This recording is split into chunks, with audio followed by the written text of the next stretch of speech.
دھنک غلام عباس۔ عرض حال، یہ افسانہ میں نے آج سے 2 سال قبل لکھا تھا۔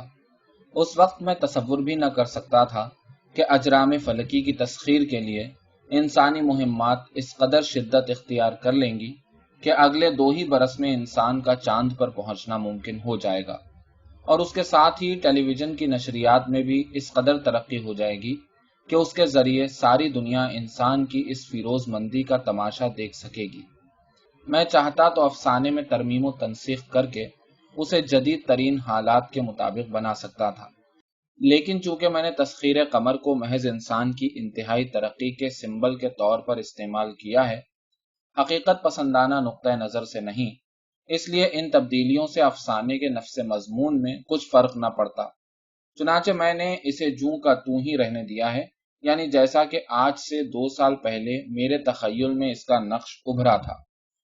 حکیم الامت علامہ اقبال کی تعلیمات کے زیر اثر میں نے خود کو کبھی کسی فرقے سے وابستہ نہیں کیا، بلکہ ملت اسلامیہ کا ایک فرد سمجھا ہے۔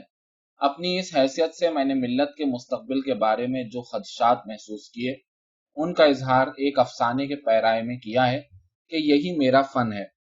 حضرت علامہ اقبال نے غیر منقسم ہندوستان میں اہل وطن کی بے حسی، نا اتفاقی اور فرقہ بندی کو دیکھتے ہوئے انہیں خبردار کیا تھا، نہ سمجھو گے تو مٹ جاؤ گے اے ہندوستاں والوں، تمہاری داستاں تک بھی نہ ہوگی داستانوں میں۔ میں نے بھی کچھ اسی قسم کے حالات سے متاثر ہو کر یہ افسانہ لکھا ہے۔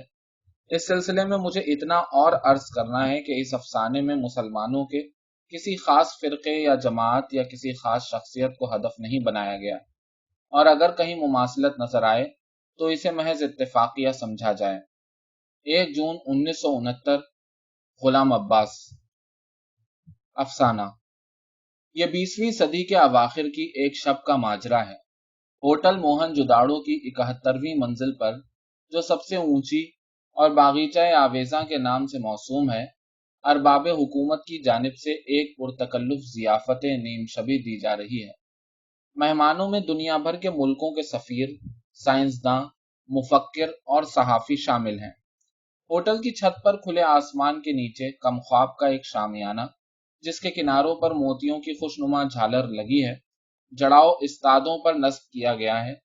شامیانے کے نیچے رنگا رنگ قالینوں کا فرش بچھا ہے۔ یہ وہی قالین ہیں جو پٹسن کے سنہرے ریشے سے بنائے جاتے ہیں اور اپنی نفیس بنت، پائیداری اور نقش و نگار کی دل آویزی کے باعث دنیا بھر میں شہرت رکھتے ہیں۔ ان قالینوں پر تھوڑے تھوڑے فصل سے کشادہ اور آرام دہ مخملی صوفے رکھے ہیں، جن پر معزز مہمان اپنی بیگمات کے ساتھ متمکن ہیں۔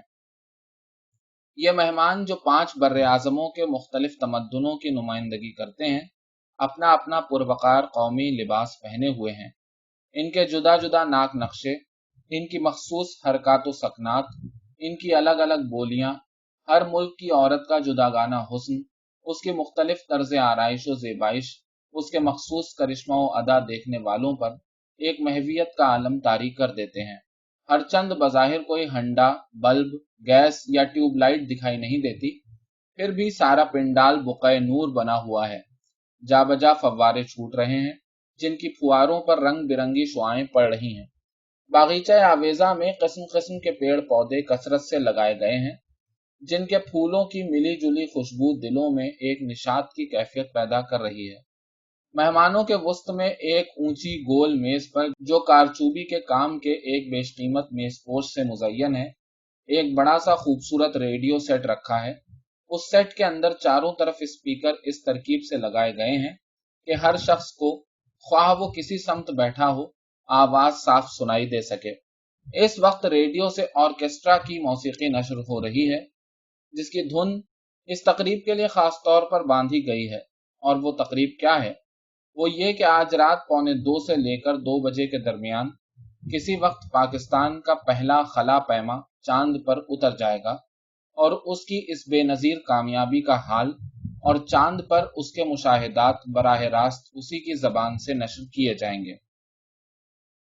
وہ دنیا کے بعض ممالک پچھلے کئی برس سے چاند پر پہنچنے کی کوشش کر رہے تھے، مگر اس امر میں اولیت حاصل کرنا پاکستان کی قسمت میں لکھا تھا۔